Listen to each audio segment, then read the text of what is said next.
The air inside the New York summer hall was not simply tense, it was heavy, almost oppressive, as though the very oxygen had been thickened by anticipation and unspoken rivalries. Every breath felt deliberate, every movement measured. This was not a gathering of equals.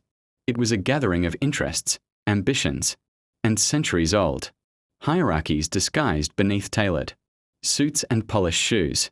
The hall itself was a marvel of modern design: glass, walls that framed the city skyline, marble floors that reflected the golden hue of the chandeliers, and rows upon rows of seats arranged in a semicircle around a central stage.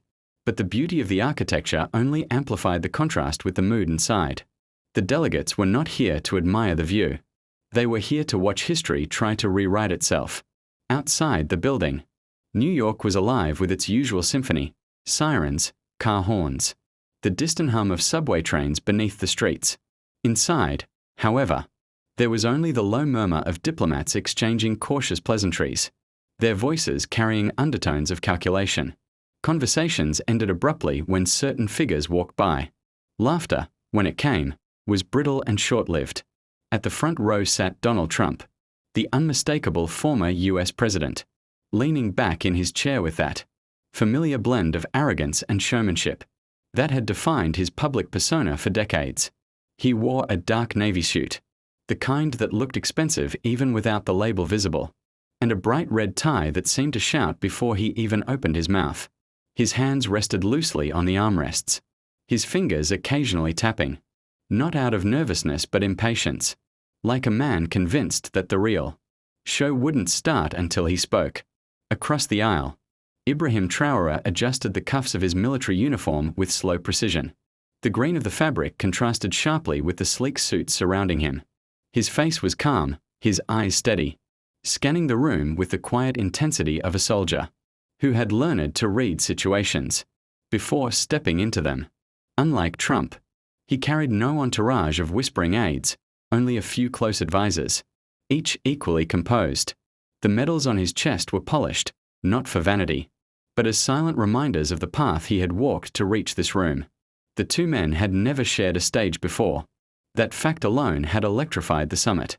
Delegations from across the globe had flown in for what was billed as a global strategy forum, an event meant to discuss cooperation on trade, security, and climate policy. But everyone knew that those were just the polite headlines. The real question simmering beneath every discussion was about influence. Who held it? Who was losing it? And who might seize it next?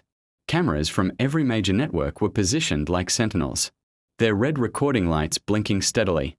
Journalists whispered updates into microphones, already crafting the narratives that would race across the internet within minutes. Social media teams stood, ready to clip and post moments before the applause even died down. Aides hovered near their leaders, tablets in hand, prepared to spin any phrase into an advantage or to clean up any verbal misstep. When the moderator's voice finally echoed through the hall, the air seemed to pause. "Mr. Trump, Mr. Traoré," he began, his tone carefully neutral, as if he were tiptoeing across a minefield. "The question is simple. Who will lead the next decade?" Simple. The word felt almost absurd in a room where every answer carried the weight of nations. Trump leaned toward his microphone, his lips curling into that practiced smirk that had carried him through rallies and press conferences alike. His voice, when it came, was smooth but heavy with a familiar undertone of certainty. "You can't win without us," he said. The us hung in the air like a declaration of ownership. It wasn't just America he meant, it was the entire post-World War II order, the network of economic and military dominance that had shaped the last 70 years. His tone carried the weight of decades where Washington dictated the terms and leaders from every continent lined up for approval or assistance. Some in the audience chuckled softly, the kind of laughter that was more about habit than agreement. Others shifted in their seats, uncomfortable with the naked bluntness of the remark. Traoré's posture didn't change. His gaze locked on Trump, unblinking. He didn't lean forward, didn't reach for his microphone immediately. Instead, he allowed a beat of silence to stretch, long enough for Trump's smirk to fade just slightly. Then, in a voice that was steady and deliberate, he replied, "Then prepare to lose." The room froze. The words were simple, but the challenge inside them was seismic. It was the kind of remark that shifted the ground beneath a conversation, drawing invisible lines between those who would nod in agreement and those who would take offense. A few African delegates broke into quiet applause, their hands meeting in the kind of restrained claps that carried far more meaning than their volume suggested. Others held their breath, sensing that the polite dance of diplomacy had just given way to something more direct, more dangerous. Trump leaned back, squinting at Traoré like a man, trying to decide whether to laugh off the remark or bare his teeth.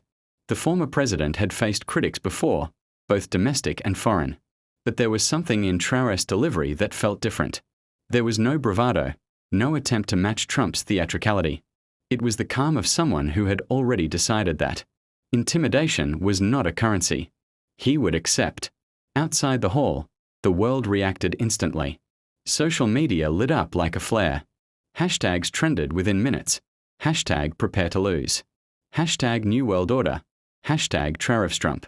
Memes appeared showing Trump's smirk on one side, Traoré's calm stare on the other. Commentators were already dissecting the exchange on live feeds, calling it everything from a diplomatic disaster to a long overdue reckoning. Inside, however, the silence between the two men was its own theatre. Neither looked away. Neither smiled.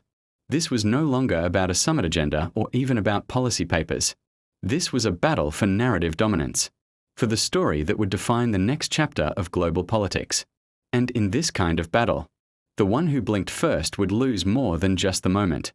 The moderator, sensing the growing tension, tried to shift the conversation. Perhaps we can move to a discussion on economic partnerships. But the atmosphere had already changed. The polite script was gone. Every word now would be part of a duel, each sentence a feint or a strike. Trump leaned forward again, the smirk returning, though it was tighter this time. "Let me tell you something," he began, his voice rising, pulling the attention of the room back into his orbit. "When America invests, countries grow. When America steps back, chaos takes over. We've built roads, fed nations, protected peace. Without us, you're just noise on the global stage." Polite applause came from a few Western delegates, the kind of applause that was as much about maintaining appearances as it was about agreement.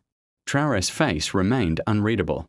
Then, with a slow and deliberate motion, he removed his earpiece, as if to hear every syllable. Without the filter of translation, he leaned toward his microphone. "For decades," he said, "you built roads to take resources out. You fed nations with food that made them dependent. You protected peace as long as it protected your interests. If you call that leadership, then maybe the world needs less of it." A murmur swept through the hall, subtle but unmistakable. The African and Latin American delegations exchanged knowing looks, the kind forged from shared experiences. The European diplomats glanced at one another, uncertain whether to intervene or let the moment run its course. Trump's jaw tightened.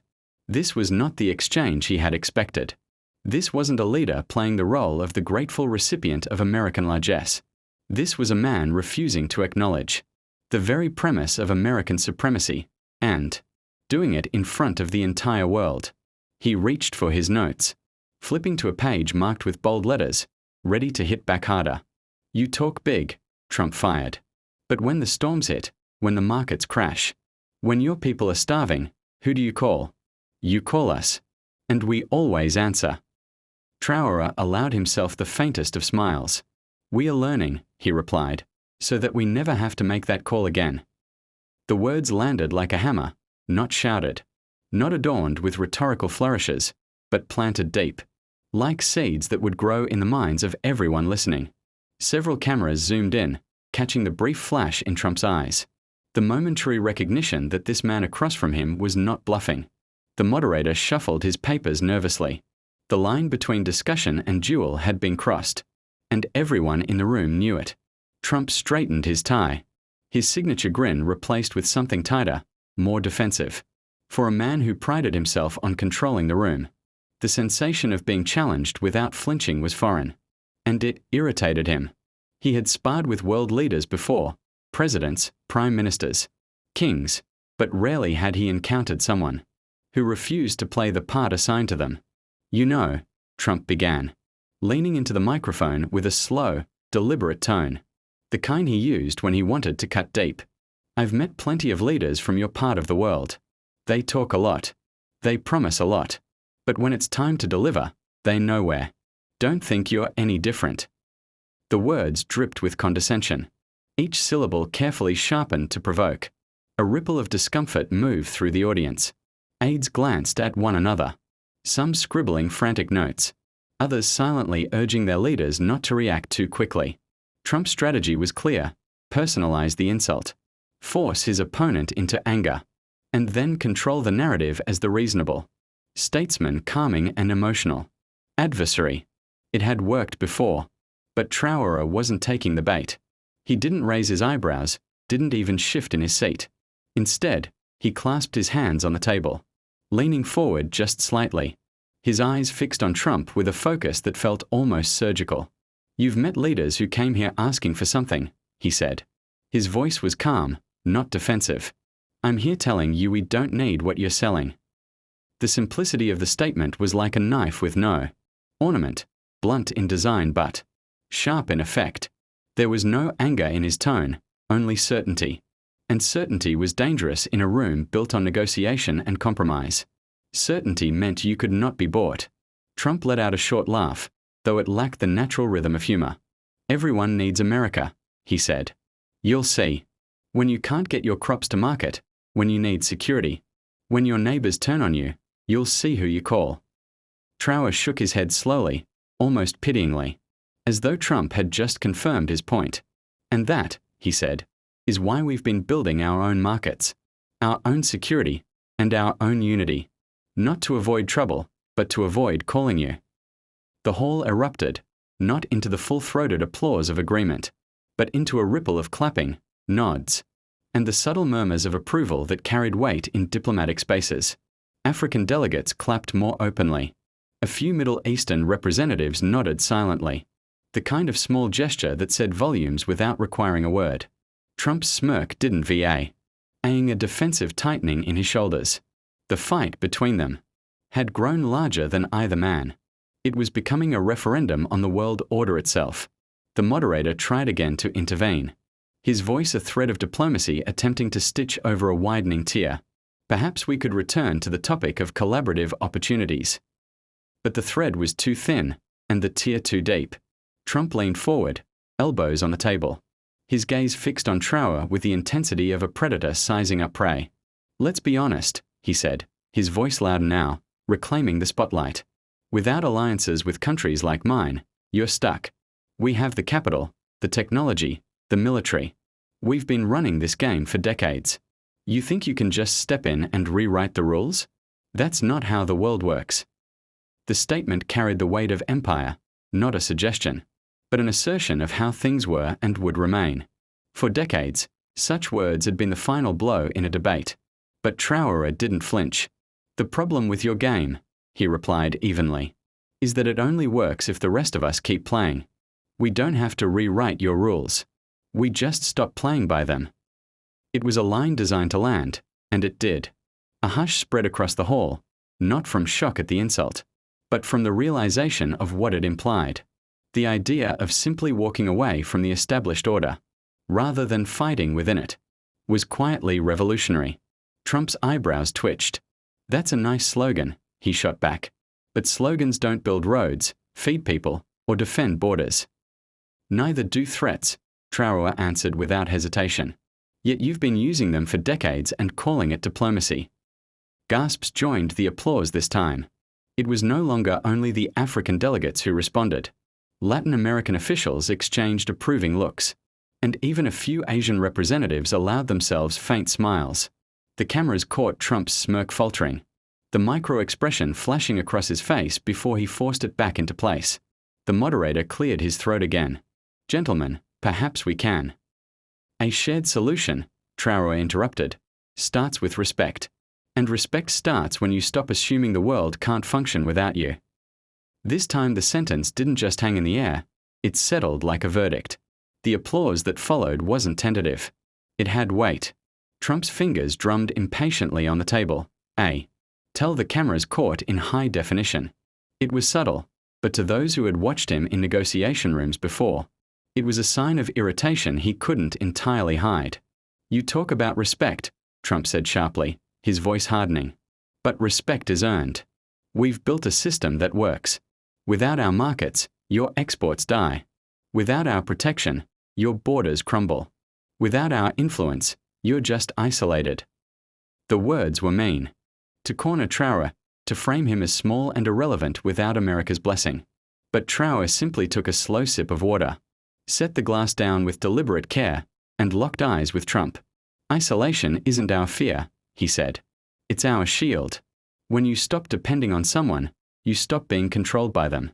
That's not isolation. That's independence." The murmurs this time were louder. Several African and Asian delegates nodded openly. A few European diplomats shifted uncomfortably in their seats, sensing the foundations beneath their familiar order shifting. Trump leaned back, crossing his arms even tighter. "Good luck with that," he said, his tone dripping with dismissal. "You'll find out the hard way. What happens when you turn your back on the people? Who've been helping you?" Traoré tilted his head slightly, the finality in his tone unmistakable. "We are not turning our backs. We are facing forward. Maybe that's why you think we are walking away." The applause came fast this time.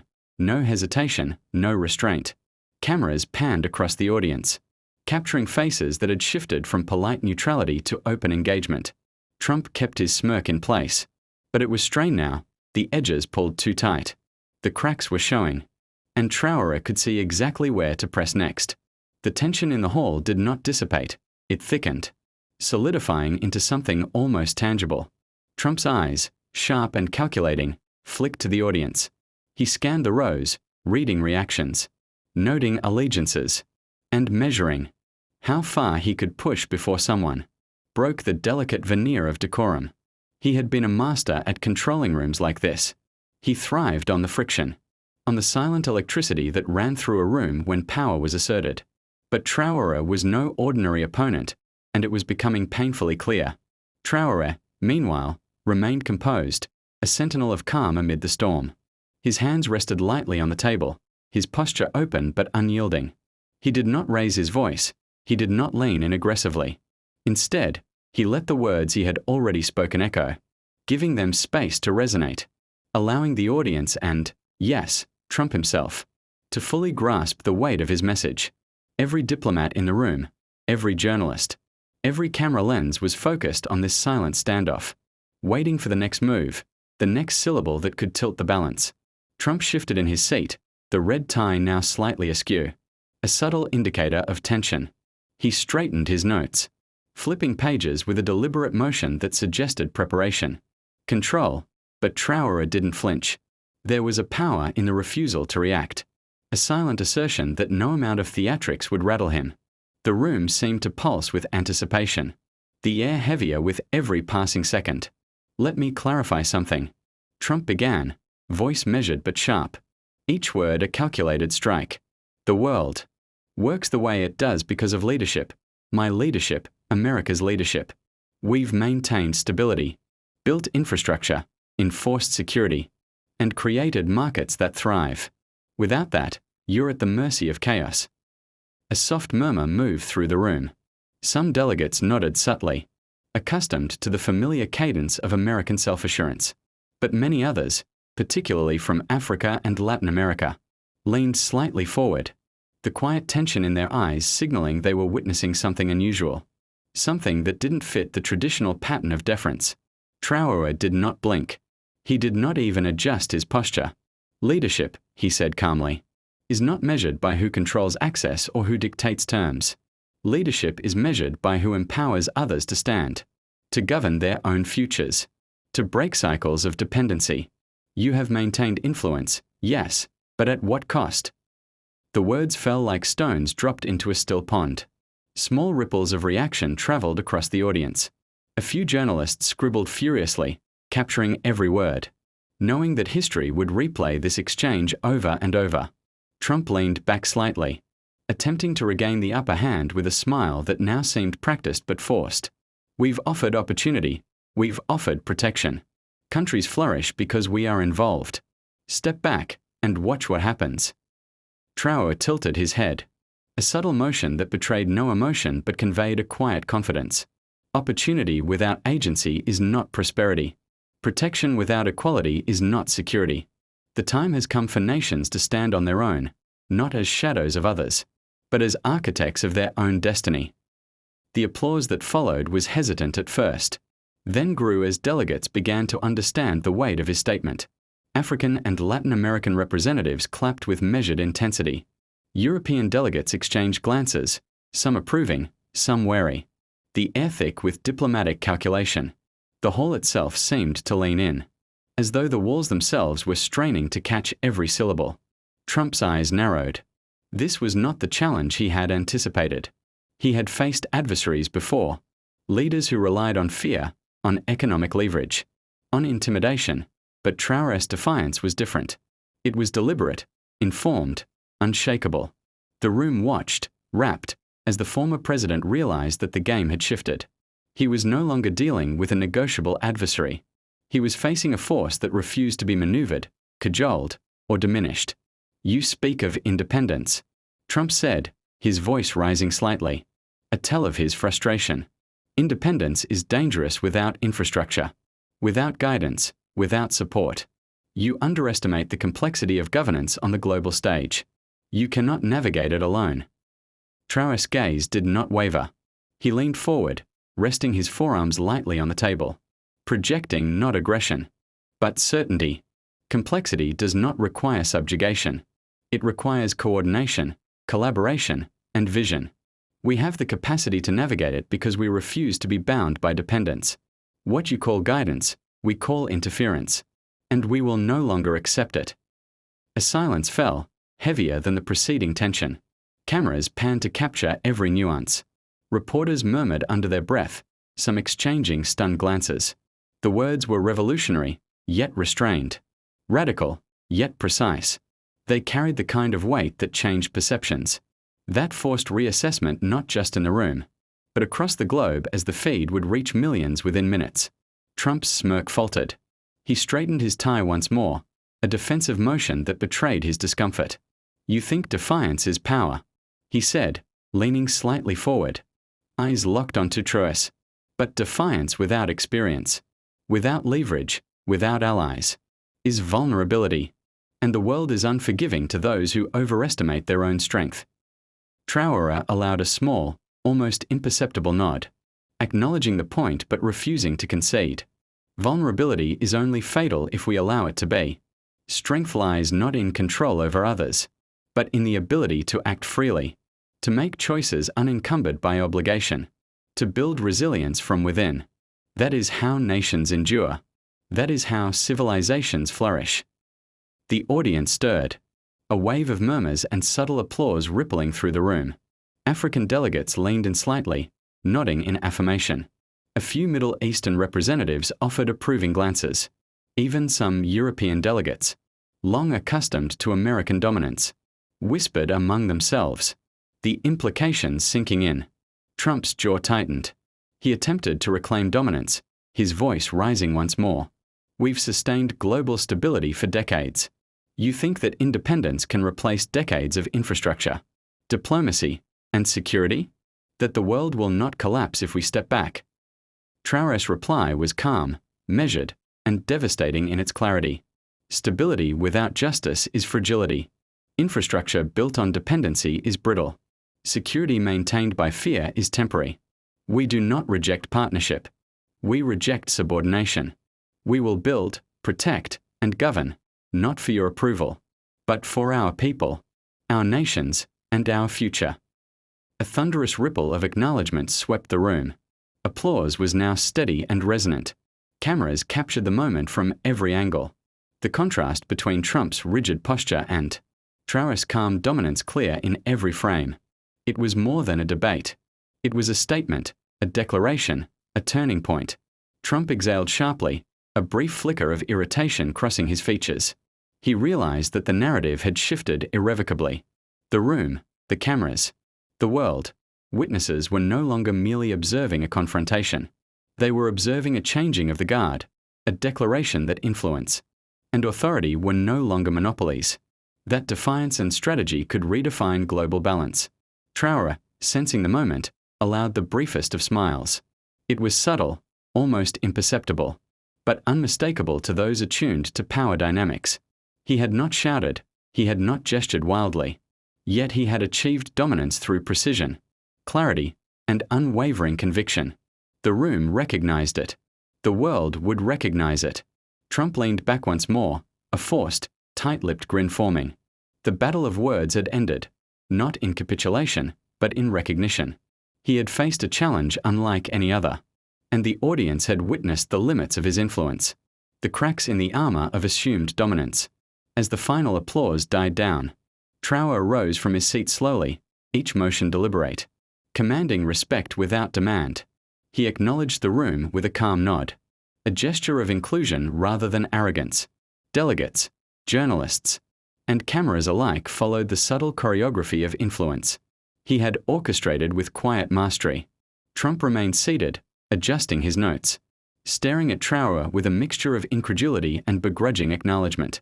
For the first time in decades, he faced a figure he could not intimidate, could not manipulate, and could not dismiss.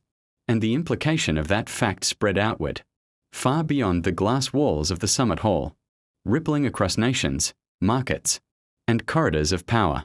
Traoré stepped forward to the microphone, his voice steady, carrying across the hall with a clarity that left no doubt. The future belongs to those who build it, not those who control it by fear. We will lead not because others permit it, but because we choose to. History will remember who stood and who followed. A final, unified wave of applause filled the room. Cameras clicked, feeds transmitted, and the world bore witness. The duel of words had ended. The stage had been claimed. And the air inside the New York Summit Hall, once heavy and oppressive, now felt charged with possibility, as if the very atmosphere had absorbed the lesson of the day. Power is no longer given, it is claimed.